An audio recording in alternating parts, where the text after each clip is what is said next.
Muy bien.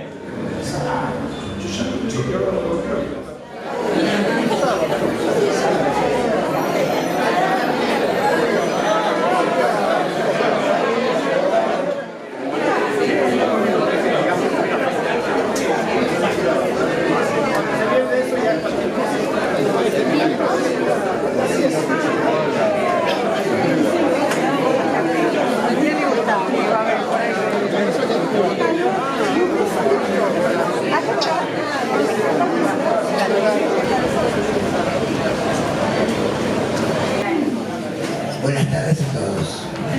Y a todas. Y a todas.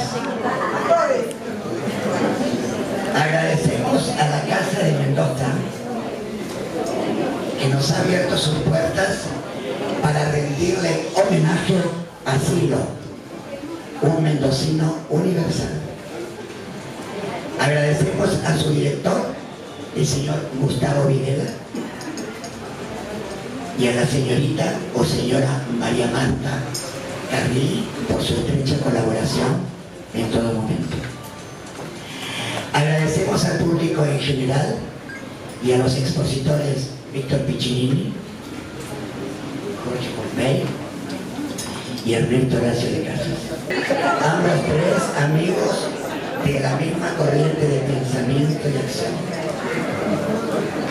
Bueno, un día como hoy, hace 49 años, al pie del monte Aconcagua, Silo realizó su primera intervención pública, conocida como la curación del sufrimiento, ante 200 personas.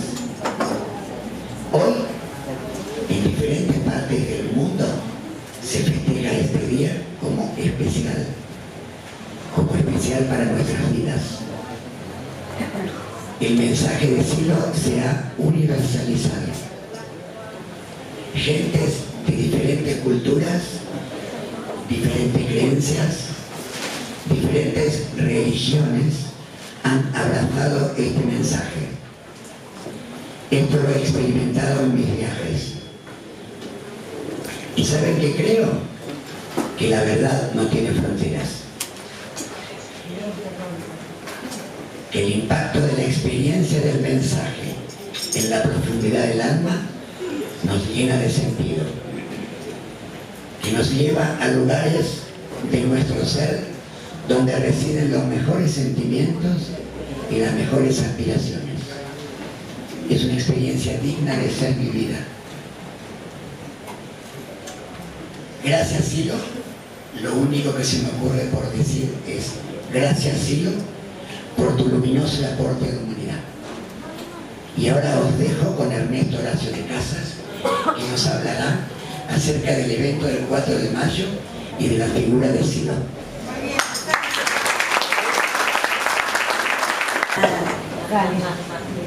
Claro, yo iba a comenzar con los comienzos nuestros, pero me dijeron que hoy es 4 de mayo, que hoy se hizo la arenga pública. Y dije, bueno, yo estuve allí con otros, saqué la cuenta y he vivido para contarlo. Otros no. Qué pena. Porque parecía un evento inmortal. Nosotros empezó aquello antes, después lo vemos eso, pero en un momento de marzo, él nos invitó a una hostería que había allí, porque él estaba de retiro en la montaña, desde enero. Se había quedado allí solo. Nosotros lo acompañamos el 1 de enero, o el 31 a la noche, lo acompañamos, llegamos allí en un camión y varias cosas, y allí se quedó. Del otro lado del río de Punta de Vacas, en donde está el Chorro. Y entonces él nos convocó para hacer un acto en la montaña. Y bueno, estuvo muy amable, muy como era él. Y todos los demás muy extrañados, porque es un lugar de montaña. Muy bien no sabíamos por qué, pero bueno, no importa. Tiempo más tarde vino un periodista de Buenos Aires. Porque para que las cosas tengan alguna trascendencia, siempre tiene que haber alguien de Buenos Aires. Entonces este señor le dijo, ¿y usted por qué va a hacer esto? Imagínate. Y dijo, bueno, porque en los primeros grupos estábamos reunidos y dijo, alguien tiene que decir algo al público, tenemos que empezarle a decir lo que pensamos al público. Entonces ella dijo, yo lo puedo hacer. Y nadie se opuso, claro. Entonces, y todo eso fue muy fluido, esa conversación muy interesante. Pero claro, después nos dimos cuenta, ¿dice el ruidito?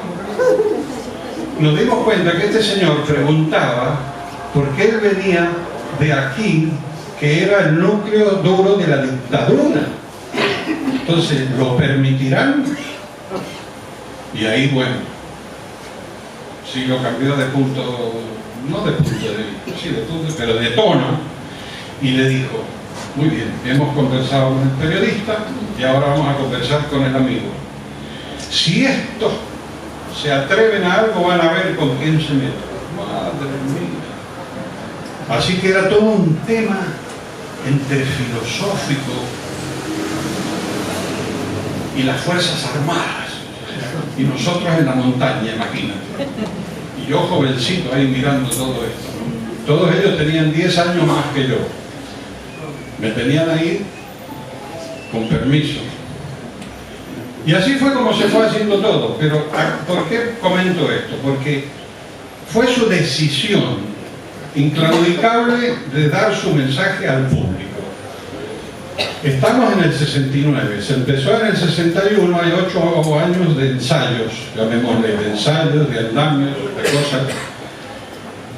Y claro, es como dice uno de estos pensadores serios, ¿no? Carlyle, creo que se llama, Carlyle, que dice que la historia es un poco la biografía de los grandes hombres. Y en eso me parece que es verdad, nuestra historia al menos, es un poco no solo la biografía, sino las decisiones que ha tomado Silo. Porque a nuestra altura, en aquella época, decir algo al público, qué sé yo, poner un folleto, no sé, imagínate, ¿no?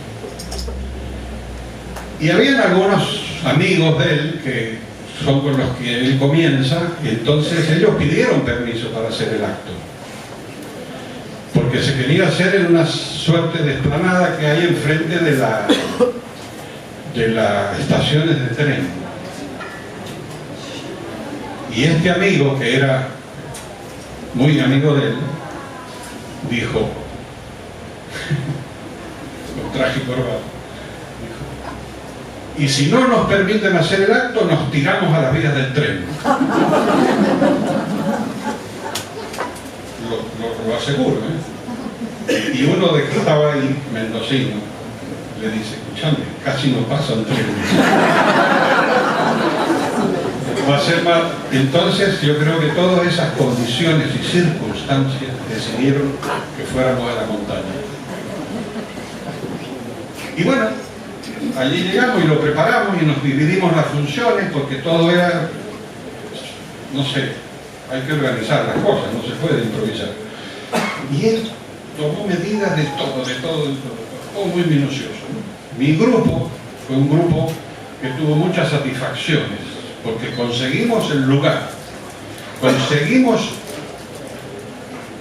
el Geroso para grabar la arenga.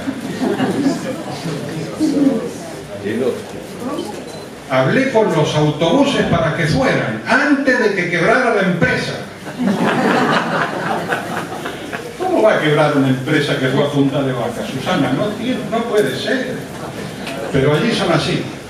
Bueno, el asunto es que hicimos varias cosas y otros se encargaban de otras cosas y otros se encargaban. Y él se encargó de conectar el micrófono a un acumulador de auto, el Geroso. O sea, eso es otra de las cosas que quería comentar, ¿no? La cantidad de funciones y de conocimientos que él cubría como ser electricista. Para darle este mensaje al mundo, no podés ignorar las cosas básicas.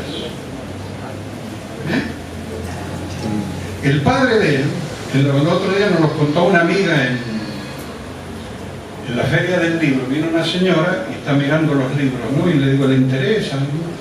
No, es que nosotros lo conocimos a él. ¿A quién? Así, ¿no? Y empiezan, eran las vecinas del frente, tenían la misma edad. Y una de ellas había estudiado con él en Córdoba, ya me estoy yendo, pero vuelvo. Había estudiado en Córdoba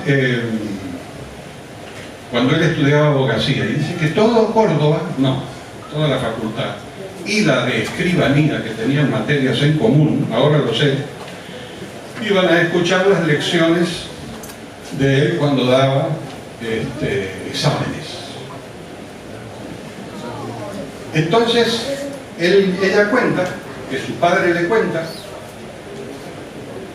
que el padre de Silo le cuenta, que cuando este muchacho tenía 14 años, le instala las alarmas, el sistema de alarmas en su fábrica de aceitunas y alcoholeras.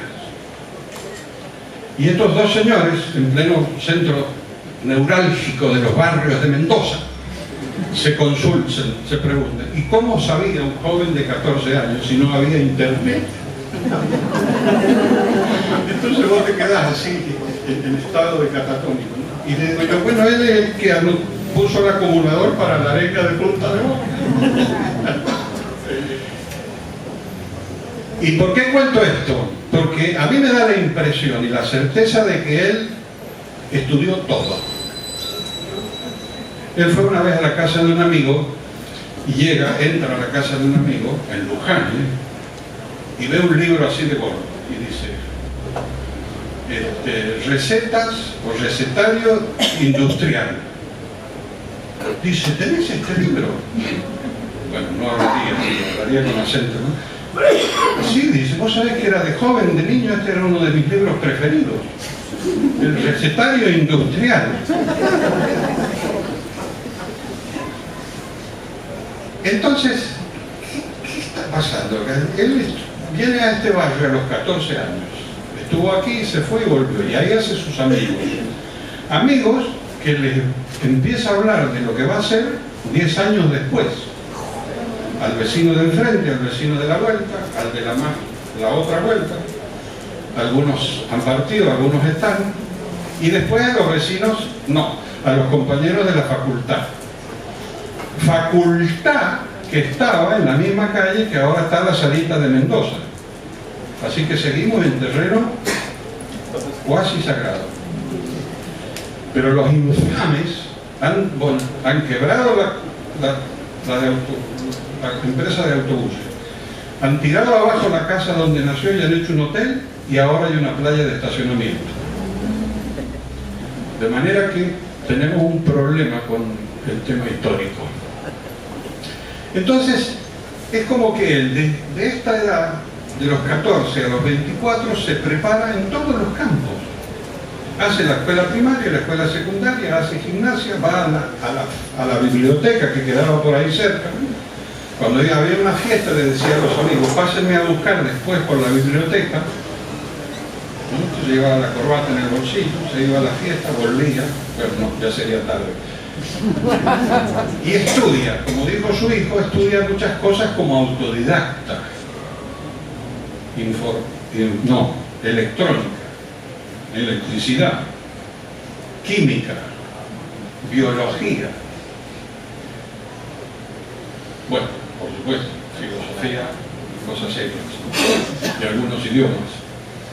Porque él nos dijo una vez que cuando te interesa algo, mínimamente tenés que estudiar todo lo que se sabe sobre ese tema.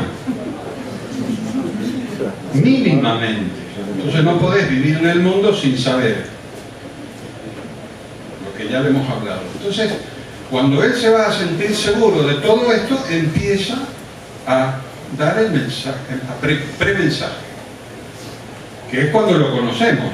Cuando yo lo conozco, ¿no? Es un señor más o menos alto, delgado, con voz grave. Entonces era una persona joven pero grave, en donde te da la impresión contundente que todo lo que va a decir es serio e importante. Y este señor es el que ahora le decía a alguien, recién nos lo extrañamos en la calle, porque yo camino por la calle y digo, a veces, no está, ya no está. ¿Por qué? Porque siempre decía algo importante. Eso era lo riesgoso, ¿viste? No podías hablar tonteras. No podrías hablar de fútbol, por ejemplo. Qué cosa, ¿no? Como dijo un amigo que también partió, está varios apurados aquí, dijo, negro, siempre lo encontramos y siempre nos dice algo positivo. Siempre nos dice algo positivo, ¿te das cuenta? Siempre nos dice algo positivo.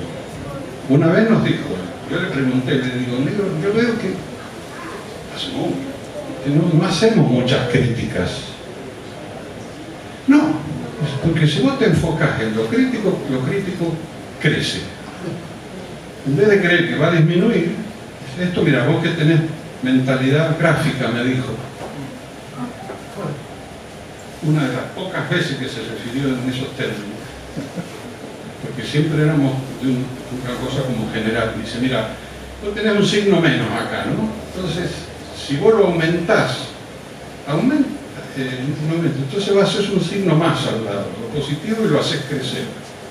Lo haces crecer, y de repente lo que va creciendo hace ¡plup! Y se traga lo negativo. Yo lo sigo intentando, ¿no?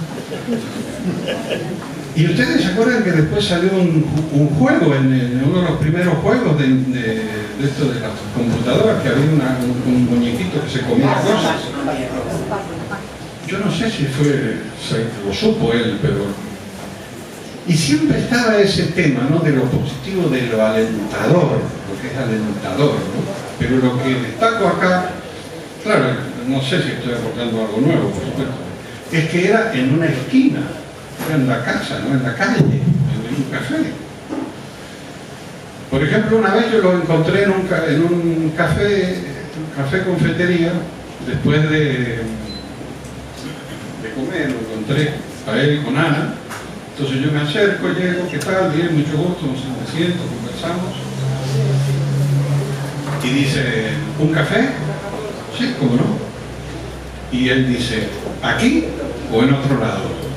Entonces nos quedamos quietos. Y dice, la contradicción produce inmovilidad. Nos levantamos y nos fuimos.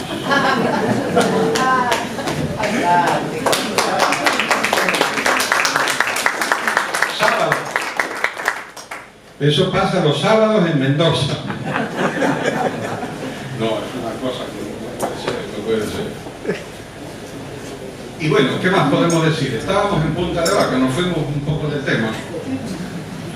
Entonces, quiero recalcar, por si le fuera a ustedes de interés, que Punta de Vaca estuvo el discurso, como ustedes lo conocen, y ahí quiero destacar dos aspectos, y luego tuvimos una entrevista de prensa. Bueno, hubo una entrevista de prensa, en donde él a algunos les dijo cosas y a otros no quiso que se pasen. Pero después fuimos a la ciudad. Siempre volvemos a alguna parte, lo que me pone nervioso. Uno cree que ya está, que ya hicimos bastante. No, hay otra cosa. Entonces fuimos a una casa de Mac Benedetti, y allí estaba todo lo que era, es como si fuera todo esto, pero en una casa. Entonces él nos explica cosas, y oh maravilloso, ya no éramos más esa cosa que empezó media así amorfa, ya íbamos a hacer el MLI, con un librito rojo, el Movimiento de Liberación Interior. Y a mí me gustaba mucho porque habían dos escritos previos. Uno, lo recordarán, que dice: los pájaros agoreros de todas las tendencias y naciones coinciden en afirmar que estamos en el mayor. que él lo dictó de memoria, así desde el habla, lo dictó un día en Jujuy, ¿no? Allí está Daniel, se acordará, ¿no? Como en Jujuy, y así, como si nada, ¿no? Lo contó. Y luego había otro que decía, el hombre, y la mujer también, piensa en una dirección, siente en otra y actúa en otra diferente. Y ahí empieza el nuevo lenguaje, la nueva jerga, que después va a estar en el 69 y lo comento ahora para lo que viene enseguida. Entonces él nos entrega el librito y nos dice, ahora nos vamos a llamar así, salimos al medio y no sé qué, cambió todo y seguimos para adelante. Qué interesante todo esto, ¿no? Más adelante, un día él conversa, porque él siempre conversa de lo que hizo, después, pero no antes. O sea, cuando le dije que fuimos a la hostería a preparar el acto, no sabíamos bien de qué se trataba. Cuando estamos ahí, pasó un tiempo y nos dice, ¿por qué explicamos lo que explicamos? Porque una vez que vos explicás esas condiciones y esos fundamentos, ya después podés decir lo que quieras.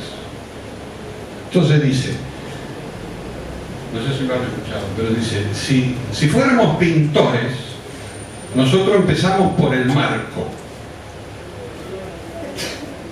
He pintado, nadie empieza por el marco. ¿Cómo? Claro, nosotros empezamos por el marco y ponemos no violencia, superar el sufrimiento. Y después en el lienzo pintás lo que quieras, pero con ese marco. Porque los otros han hecho al revés y no han puesto un marco y después pasa lo que pasa. ¿Saben a qué nos referimos? Entonces, eso me ha parecido tan simple como extraordinario, poner bien claro los marcos, ¿no? Tan básico.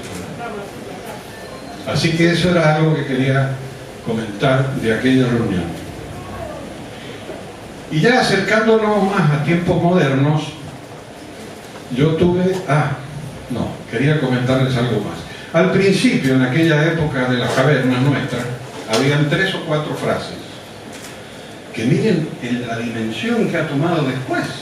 Una de ellas frases, ¿cuál era? Meterse para adentro. Imagínate que estás en una calle con árboles así, te dicen, hay que meterse para adentro. La otra frase más importante que sigue vigente es hacer la gran cosa. Y siempre había que hacer la gran cosa. Y te digo más, en uno de esos lugares es Buenos Aires, porque había una reunión que se hacía en un cuarto piso y él miraba de arriba y decía, tenemos que hacer la gran en este hormiguero. Y no me puedo acordar en qué calle era, pero es en este hormiguero. Entonces se decían esas frases tan interesantes y una de ellas era, y bueno, en algún momento hay que dejar el sobre todo. Yo tenía 18 años. Pude conversarlo con él 200 años después en un café de Filipinas. Digo, tengo una preocupación. ¿Por qué decías eso? ¿Qué sobre todo? Y dice, el cuerpo. Alguna vez tenés que dejar el cuerpo, te cansás de estar acá. Ya hiciste todo lo que tenías que hacer, cumpliste tus objetivos. Y entonces dice, ¿qué vas a hacer? ¿Qué vas a esperar? La última innovación, dije yo. Pero fíjense qué manera, ¿cómo es esto? El hombre tiene ya todo copresente en sus comienzos, más como la canción, el Begin de Begin. Tiene todos los temas de la finitud, de la trascendencia, y lo va explicando poco a poco, según vamos poniendo cara de que entendemos, ¿no? Pone cara de que... Sí, una vez me lo dijo en un café. Fíjate vos, salió un tema X, y digo, ¿y esto cómo? Nada, nosotros esperamos y cuando es el momento lo presentamos. Eso es todo lo que hacemos, esperar. Esperar que estemos... No se puede. Y bueno, entonces, ¿por qué señalé eso de Córdoba? Porque tengo la teoría de que él se despide. Alguien nos ha contado que cuando él termina sus estudios en Córdoba, se despide y viene a Mendoza. Consciente. Ahí me parece que él tiene el registro de su propósito, de su intención. Y viene a desarrollarla poco a poco como mendocino universal. Hay una página web que se llama hablasido.net de Venezuela, que la Clarita ha hecho una página, y hay una que es de una planilla Excel que tiene 250.000 viajes. ¿Lo han visto ustedes eso? Es impresionante. Todos los viajes. Ya se cansó, ya no pudo más, entonces está en stand-by. Todos los viajes que ha hecho. Y vuelve a Mendoza. Se va a hacer Manila, Filipinas, Boedo y vuelve. Siempre vuelve a Mendoza. Y él dijo, Mendoza no tan mal. Es chica, nos queda bien.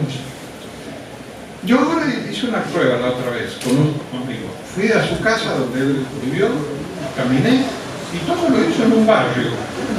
Se caminó, iba a hacer gimnasia, iba al colegio, iba a la biblioteca y se volvía. Como decían los existencialistas, con lo que está a la mano. Y esto lo cito porque esta es mi teoría. Él nos dijo una vez en el 60 y me estoy excediendo. En el 65, que adherimos a la analítica existencial. ¿Qué tal? Si vos lees, ellos dicen que el ser humano está arrojado al mundo, ¿no? El hombre está arrojado al mundo, un poco desamparado, son medios tremendos, y ahí tiene que desarrollar su proyecto. Y en su proyecto encuentra a los demás. Y cuando los demás lo reconocen, ahí es cuando él se reconoce humano y tiene ese tema de encontrarse a los demás. Pero Sartre, que es muy perspicaz, dice, y en esos demás aparecen unos que son favorables y unos que están en la oposición. Entre paréntesis, contra. ¿Qué es lo que ha dicho él muchas veces? Yo fui con él una vez a una fotocopiadora y me dice, no, aquí no entremos, son contras. Una fotocopiadora. Claro, no les gustaban nuestras ideas un poco trascendentales. Pero bueno, eso es lo que él va a hacer. Eso es lo que yo quiero decir, porque este es el día del testimonio. Mi testimonio es que yo conocí a un señor que a los 24 años, yo tenía 14, él armó un proyecto y lo estuvo cumpliendo hasta el final de los finales. Y se ocupó de todos los detalles. Es una cosa abrumadora, como dice un libro que leí hace poco, apabullante. Bueno, voy a terminar.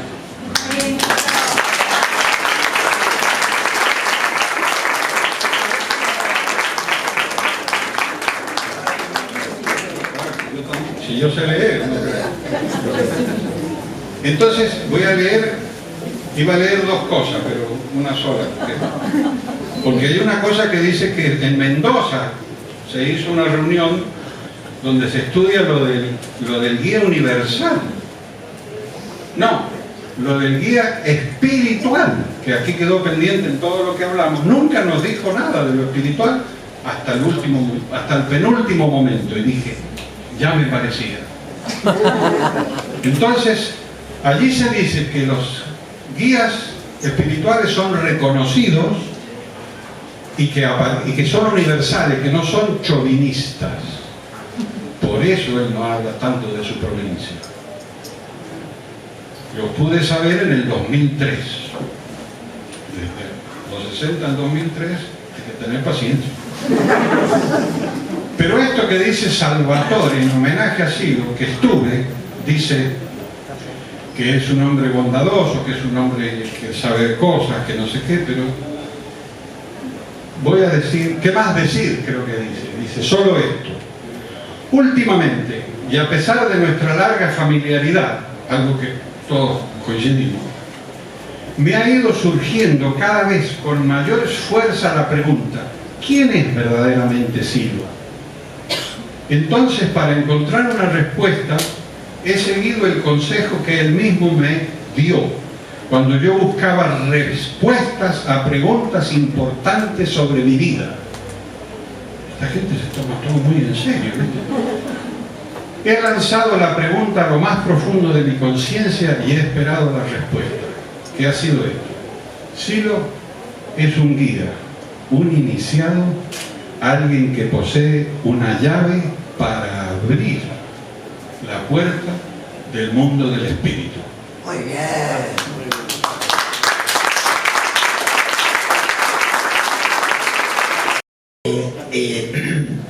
Os dejo con Jorge Pompey, que tratará sobre rasgos de su pensamiento. Le dan un panorama general del pensamiento de Silo, expresado a través de sus libros, conferencias, entrevistas y charlas que incansablemente ha brindado a lo largo de 50 años. Su producción es extensa y aborda en profundidad los grandes temas de la existencia humana, dando una nueva perspectiva acerca del ser humano y el sentido de su existencia. En esta línea, nada importante ha dejado de ser objeto de sus reflexiones, lo que hace que su obra se involucre en muy variados temas ligados por la más rigurosa coherencia. En ellos se puede transitar por las bases filosóficas de su pensamiento, su visión sobre el ser humano, la sociedad, la historia y la proyección espiritual de la existencia. Simultáneamente ha desarrollado un completo sistema de prácticas de trabajo personal que facilitan al interesado la comprensión y mejora de su funcionamiento y sus conductas. Dicha mejora se dirige a ganar en una actitud atenta, coherencia interna, esto es pensar, sentir y actuar en la misma dirección, y en el desarrollo de su conducta en sentido solidario. También en este terreno ha desarrollado un completo sistema de trabajo que, enmarcado en una psicología trascendental y organizado en 4 disciplinas, conduce al operador a través de pasos sucesivos a tomar contacto con los espacios profundos de su conciencia. Por otra parte, ha inspirado e impulsado la formación de organizaciones de acción en el mundo, que forman parte del movimiento humanista y se hallan enfocadas a la búsqueda de nuevas respuestas a los problemas de la violencia, la discriminación y la falta de igualdad de oportunidades en la sociedad actual. Todo ello en relación a colocar al ser humano como valor central y trabajar por la construcción de una noción humana universal. Finalmente, a través del mensaje, ha desarrollado de un modo simple un conjunto de textos, reflexiones y ceremonias que orientan la experiencia de la espiritualidad humana trascendiendo culturas y creencias particulares. Como se ve, son amplios y variados los temas desarrollados, pudiendo los interesados tomar contacto con los diferentes grupos que trabajan en cada una de las temáticas antes mencionadas.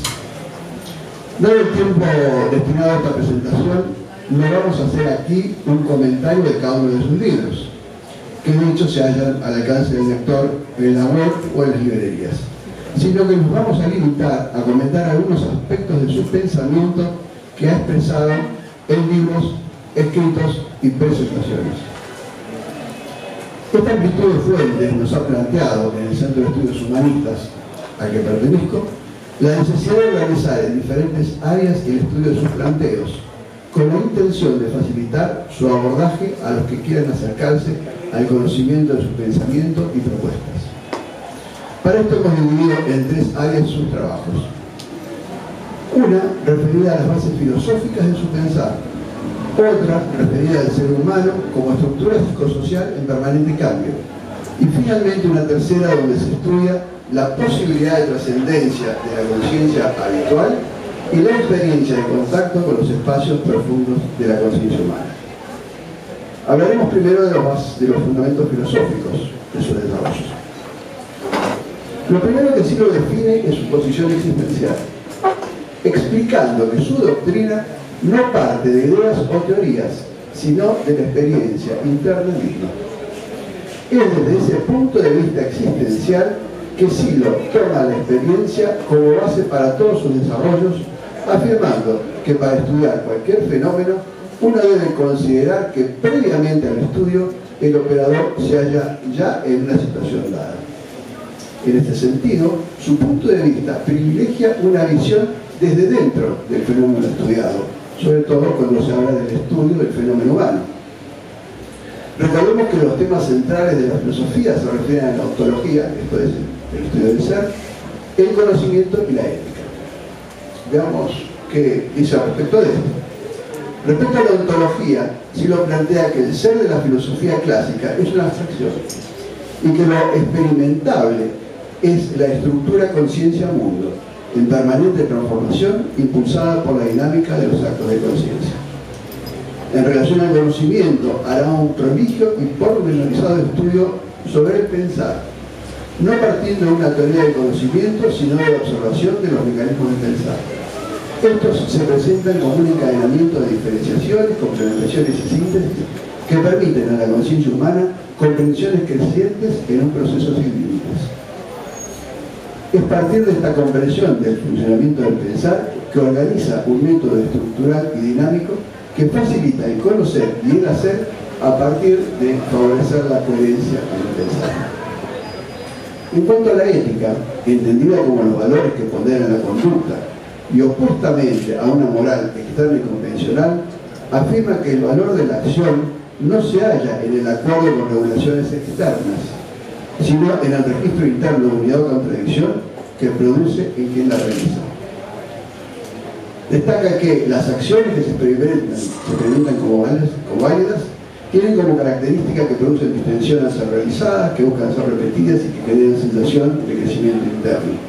Por último, y como guía, postula principios de acción válida que dan orientación a la conducta en sentido evolutivo, y que obviamente podríamos sintetizar en el principio que dice trata a los demás como quieres que te traten, o en la no violencia activa como forma de construcción social, como forma de lucha en contra de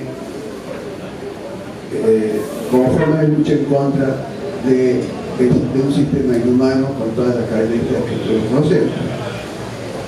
Desarrolla para su estudio, el estudio de esta psicología, una justamente psicología descriptiva que no se basa en la interpretación de los fenómenos psíquicos, sino en el desarrollo de la capacidad de observación y descripción del operador de sus propios procesos internos. Como apoyo realiza un esquema de psiquismo similar a un circuito informático, que sirve de base para explicar la producción de los fenómenos internos a partir del estudio del funcionamiento y la relación de los aparatos de psiquismo. Estos aparatos son los sentidos internos, los sentidos externos, la memoria y los centros de respuesta, motriz, emotivo, intelectual, mediados por un coordinador que trabaja según niveles de sueño, semisueño y vigilia. Desarrolla también el concepto de espacio de representación, como la espacialidad interna en donde se ubican las sensaciones de los fenómenos de percepción, de memoria e imaginación, y que explican cómo es posible que, según el nivel de trabajo de la conciencia, las imágenes se emplacen en un lugar donde puedan disparar acciones a través de los centros de respuesta, abriéndose al mundo a través de la conducta. También es destacable la idea de que todo esto funciona por la acción de una energía psicofísica, que cuando no circula correctamente trae aparejado distintos tipos de alteraciones. Estas situaciones se buscan resolver a través de prácticas con imágenes y con el trabajo con esa energía intentando restablecer su normal fluir. Todo este conocimiento está orientado a lograr en la persona la superación de las contradicciones y un nivel psicológico de vigilia, atenta, lúcida y crítica, que permita desarrollar una conducta coherente en el medio en que le toca actuar. Por otra parte, el ser humano es intención y no está aislado, sino en relación con otros seres humanos, portadores también de intención, por lo que la sociedad aparece como un espacio de relación de intenciones humanas. Según sean estas intenciones, las relaciones serán de destrucción, de dominio, de cooperación o de integración, entendida esta última como la que corresponde con una sociedad humana donde no hay un ser humano por arriba ni por debajo de otro. Finalmente, la historia humana no es vista como un relato desde fuera, donde aparecen las acciones de los hombres como escenas en una película, sino que se destaca la temporalidad como una ubicación desde dentro, viendo la intencionalidad humana en su permanente intento de superar las condiciones de origen y liberarse progresivamente del dolor y sufrimiento personal y social, siendo la imagen de una nación humana universal la meta de referencia para orientar las acciones. Por último, hablemos de su visión sobre la espiritualidad. Existe en el ser humano un tropismo que va más allá de la mera respuesta de adaptación al medio. ¿Podría alguien dar correctas respuestas frente a los cambios del medio en que se encuentra, manteniendo la integridad de su estructura? Esto, que sería suficiente en cualquier organismo vivo, no lo es en el caso humano. El ser humano tiene además necesidad de sentido, y esto va más allá de lo estrictamente psicológico. La conciencia puede comprender e integrar crecientemente las situaciones en que se encuentra, pero proyectada a futuro choca con la evidencia de la muerte, y es la necesidad de superar esa última barrera la que lleva a buscar caminos que la trasciendan. Hay un sentimiento religioso que, como fuerte tropismo, busca superar el sinsentido que impone la muerte. No hay sentido en la vida si todo termina con la muerte. Mirá. Este hecho lleva a plantear diferentes caminos que, organizados como disciplinas, ponen al operador en camino de suspender el yo y tomar contacto con los espacios profundos de la conciencia, donde se resuelven el problema del sinsentido y se encuentran las últimas respuestas. Bueno,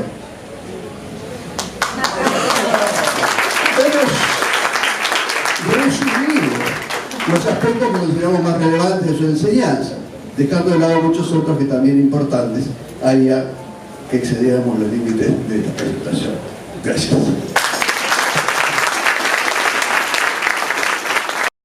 Víctor Piccinini nos hablará del alcance mundial y social de la obra de Sidon. Buenas noches a todos.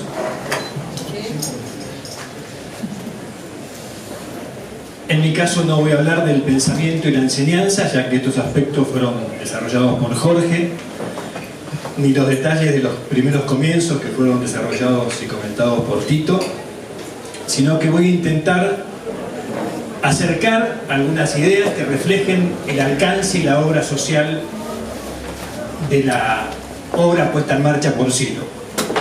Este aspecto de su legado es muy difícil de medir por la amplitud y profundidad que ha tenido, pero al menos en este poquito tiempo intentemos acercarnos. Y los invito a jugar un poco con nuestra imaginación, con la mirada. E imaginemos o acompañemos la mirada como si estuviéramos situados en un punto distante de la superficie del planeta. Como si fuéramos un astronauta o un aviador que sobrevuela los espacios e intenta seguir con su observación, observando el planeta, el relato de esta historia en el tiempo y en el espacio a medida que Sidon fue desplegando su enseñanza. Y comenzamos hace 50 años, aproximadamente 50 años, en un recóndito lugar de la cordillera de los Andes, hablándole a un grupo de 200 personas sobre la necesidad de superar el sufrimiento y superar la violencia en el interior del ser humano y del mundo. Así nace esta historia. Corría el año 1969, más precisamente el 4 de mayo. Para nuestro observador imaginario, si quisiera ubicarlo, sería solo un pequeño e infinitesimal punto en un lugar desolado de una zona montañosa del planeta Tierra, un punto casi inobservable. Poco a poco, sin estridencias, pero con suavidad y fuerza, comenzó a irradiarse de boca en boca. En aquel mismo paraje montañoso, solo unos años después, en la misma casa de piedra que comentaba Tito, Sidon había comenzado a dar vida a lo que sería su primera obra escrita, La mirada interna, que circularía primero como rudimentarias copias mimeografiadas para editarse luego en 1972.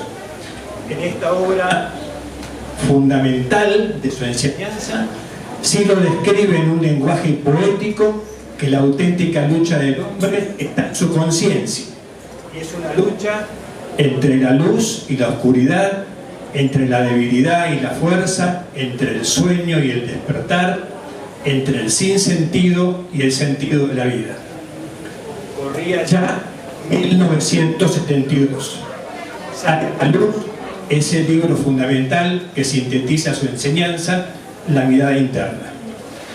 Y de repente, lo que había comenzado como un punto perdido del planeta comienza a irradiarse, a circular, a multiplicarse de forma desordenada, espontánea, como si fuera un fuego inicial que el viento de la vida alimenta y dispersa por diferentes puntos del globo. Primero, como todo fuego, va a los lugares más cercanos a su alrededor: Mendoza en Argentina, Santiago de Chile, y luego a otras ciudades de Sudamérica. En este caso, el fuego es su mensaje, y el viento que lo expande es la gente que lo escucha, y todo sucede de boca en boca. Viajeros de distintas latitudes llegan a escuchar su mensaje y regresan a sus lugares de origen para poner en práctica la propuesta. Al mismo tiempo, los asistentes a esas primeras charlas públicas en los diversos puntos de Sudamérica ahora son viajeros que de boca en boca van transmitiendo desordenadamente ese mensaje en sus lugares de residencia y por otras ciudades del mundo. Como comentaba Tito, a pesar de las muchas dificultades iniciales dadas por la violencia, la deformación y la mordaza impuesta a su mensaje por los regímenes dictatoriales de aquellas épocas, la propuesta de Silo comenzó a irradiarse a los cuatro vientos. Sus escritos y sus charlas comenzaron a circular simultánea y espontáneamente entre integrantes de los más variados núcleos sociales.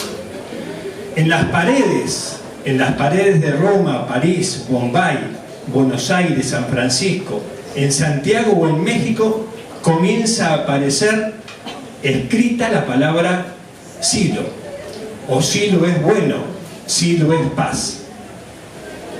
Estamos ya a mediados de la década del 70, solo unos poquitos años después del fuego inicial. Entonces, para ese observador imaginario que está ahí en el espacio, en unos poquitos años, ese punto inicial en un lugar desolado, ahora son pequeñas manchas en distintos puntos del planeta. Es un salpicón de puntos naranjas, el color que lo distinguía, que de formas desordenadas se despliega en las principales ciudades del planeta. Cada punto es un grupo de amigos, de personas que en lugares distantes comenzaban a reunirse para estudiar, debatir y poner en práctica las enseñanzas de ese maestro. Una de las consecuencias de este extraño fenómeno social es que muchas de las enseñanzas contenidas en la mirada interna, como son los 12 principios de acción válida, la experiencia de paz o el trabajo con la fuerza interna, empezaban a modificar positivamente conductas y corrientes entre aquellos que se integraban a los grupos, generando un nuevo modo de ver y encarar la propia vida, al tiempo que se iban creando nuevos grupos de estudio y reflexión. Sus libros comenzaron a circular en los más variados idiomas y dialectos, y en todo el mundo comenzaban a sumarse adherentes a sus planteos. Ya corría la década del 80, y ese punto inicial se había expandido a los 5 continentes. Grupos de estudio y organizaciones inspiradas en su enseñanza desarrollaban sus acciones en más de 80 países. Silo habla en actos públicos y conferencias multitudinarias en lugares tan distantes como México, Bombay, Filipinas, Madrid, Roma, París, Barcelona, Frankfurt, Copenhague, Milán, Sri Lanka, Reykjavik y otras ciudades del mundo. Más de 20.000 personas se reúnen en las playas de Bombay, India, para escuchar a este hombre que venía de la lejana Sudamérica a hablar de la paz, de la no violencia y de la superación del sufrimiento humano. Como comentábamos, estábamos en plena década del 80. Los grupos, esos grupos iniciales y equipos de trabajo, crecen velozmente, dando nacimiento a estructuras humanas y a una nueva corriente de pensamiento conocida como nuevo humanismo o humanismo universalista, que converge en un gran movimiento social, primero el movimiento humanista y en una gran corriente espiritual conocida luego como el mensaje de Silo. Sus planteos acerca de la no violencia, la solidaridad y el cambio interno dan lugar al nacimiento de muchas agrupaciones, pero todas convergen en un mismo sentimiento que Silo sintetiza magistralmente con la propuesta de humanizar la tierra. Y me detengo aquí en un hecho, solo un hecho como ejemplo de toda esta vastedad de obra. Un hecho que he elegido como ejemplo, que refleja la influencia que muy pocos conocen de Silo. Avanzada ya la década del 80, con la carrera armamentista y el desarrollo del armamento nuclear, cuando el desarrollo del armamentismo y del avance de las armas nucleares llevaba al planeta a una catástrofe inminente, suceden algunos hechos simultáneos. Las tensiones entre Estados Unidos y la Unión Soviética presagiaban lo peor. Pero en ese momento ocurren simultáneamente dos hechos, para mí altamente significativos, que tendrán influencia trascendental para transformar la peligrosa situación. Por un lado, Mikhail Gorbachev llega al poder en la antigua Unión de Repúblicas Soviéticas. Y simultáneamente, en el tiempo, a ese hecho, se produce la llegada e influencia de Silo y su obra al interior de la Unión de Repúblicas Socialistas Soviéticas. Los círculos intelectuales de las ex URSS y el mismo Gorbachev se nutren de la influencia de las ideas humanistas y se da un fuerte impulso en esa época a los proyectos de desarme y destrucción de armas nucleares, que se concretará en los tratados de 1987 firmados por Estados Unidos y la URSS. Gorbachev publica su escrito sobre el nuevo humanismo, adhiriendo a las ideas propuestas por Silo. La influencia de Silo y su obra en el contacto con los líderes soviéticos y particularmente con la Academia de Ciencias, que le otorgará luego el doctorado honoris causa, por su labor en favor del humanismo y la no violencia, fueron un hecho trascendente que colaboró para lograr la necesaria distensión y el freno armamentista en un momento peligroso para la humanidad. Este es solo un ejemplo de la influencia de la obra de Silo. Podríamos nombrar cientos de otros, algunos muy locales, como fue la labor de la obra de Silo y de todos los humanistas para la anulación del servicio militar obligatorio, la labor de miles y miles de humanistas en el trabajo por el desarme y la lucha contra las distintas manifestaciones de las guerras. Pero sería imposible enumerarlas en tan corto tiempo. Entonces, seguimos entrando en la década del 90. Estamos entrando después de este hecho en la década del 90. La obra de Silo ya había llegado a todos los rincones del planeta. El siloísmo naciente se despliega y se traduce en un multicolor arco de diferentes expresiones. Este movimiento humanista da lugar a múltiples organizaciones, cada una desarrollando campos específicos.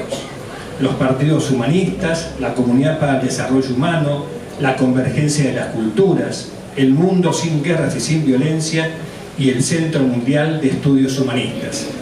Un tiempo después, y en torno a las enseñanzas de ese primer libro de la mirada interna, escrito en 1972, nace el Mensaje de Silo, una corriente espiritual que se organiza en torno al libro, a las experiencias y a reflexiones y sugerencias sobre la vida personal, interpersonal y social que se sintetizan en el camino.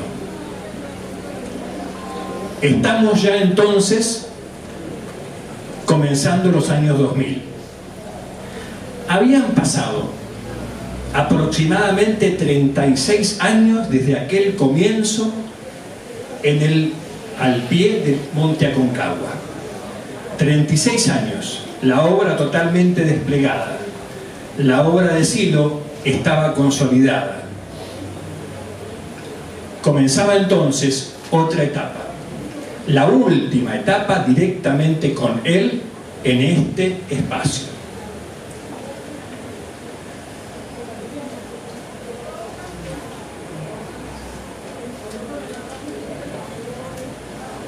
Estas corrientes sociales y espirituales creadas con él a partir del año 2000 dan lugar al nacimiento de una nueva etapa, esta vez con la construcción de lugares de encuentro e irradiación de esta nueva cultura social y de esta nueva espiritualidad. Son los parques de estudio y reflexión. Son espacios abiertos para profundizar en nosotros mismos y favorecer la reciprocidad, el intercambio, el estudio, el trabajo conjunto y el buen trato a los demás. Se tratan de los parques de estudio y reflexión. Nuevamente, siguiendo el modelo inicial, como una espiral que va ampliando su recorrido en el tiempo. Comienza en un punto, al comienzo de 2000, se construye el primer parque de estudio y reflexión. Hoy, en el 2018, hay más de 40 parques distribuidos en todo el mundo. En estos parques de estudio y reflexión se realizan seminarios, retiros, foros, simposios, jornadas de reflexión, celebraciones y encuentros sociales. La belleza de los paisajes, los elementos que lo componen, la fuerza acumulada por tanta gente y el propósito común de abrir las puertas hacia otros espacios hacen que estos lugares sean excepcionales. Más adelante en el tiempo, en el año 2009, Silo da impulso a la primera marcha mundial por la paz y la no violencia. Es la primera marcha mundial que recorrerá todo el planeta pidiendo el fin de las guerras, las armas nucleares y la eliminación de todo tipo de violencia. La marcha recorre los 6 continentes, más de 160.000 kilómetros y finaliza en el origen, en ese mismo lugar donde en el 69 Silo da la primera charla pública, en el Parque de Estudio y Reflexión Punta de Vacas. El 11 de noviembre de ese año 2009, Silo habla sobre esta marcha en el Summit de los Premios Nobel que se realiza en Berlín. La charla sobre el significado de la paz y la no violencia en el momento actual. Podríamos seguir enumerando acciones notables. Nos llevarían horas y días detallar las múltiples expresiones de la obra de Silo que han quedado fuera de este limitado relato. Este ha sido el intento por transmitir lo imposible, la inmensidad y el alcance de su obra. Dejamos fuera, por simples cuestiones de tiempo, enumerar su obra escrita, sus aportes al mundo de la filosofía y la psicología, y las múltiples campañas impulsadas en todo el mundo por el desarme y la no violencia. Y no mencionamos a los cientos de miles de personas que en todo el mundo transformaron sus vidas y encontraron un sentido a la luz de su enseñanza. Y llegamos al momento actual, año 2018, casi 50 años, y estamos aquí reunidos en torno a esta celebración, recordando la fecha de su primer testimonio público. y miles de actos similares a este se estén realizando simultáneamente en todo el planeta. ¿Qué diría nuestro observador en el espacio? ¿Cómo dimensionar lo que ocurrió? Muy difícil, por cierto. Aquello que predicó Silo se plasmó coherentemente en la acción en el mundo. Hoy su obra continúa, apoyada en una construcción humana de escala planetaria, impulsada por miles de corazones que resuenan con su mensaje.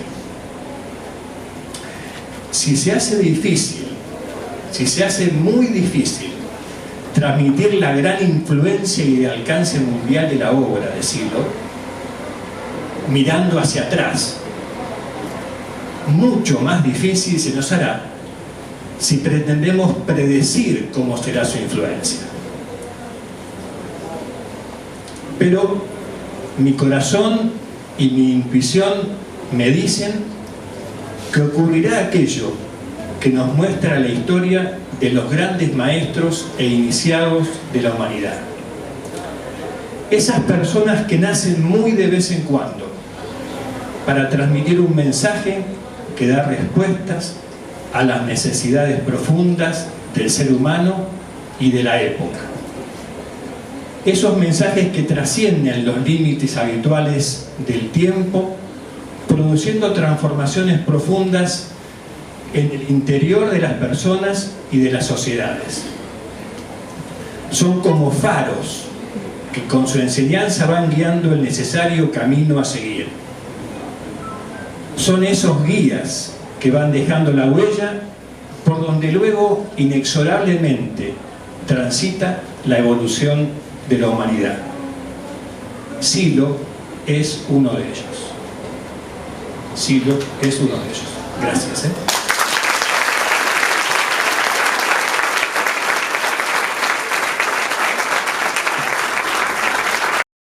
Bueno, podemos dar por acabado esta parte del evento y podríamos pasar a comer unas empanaditas. Y muchas gracias.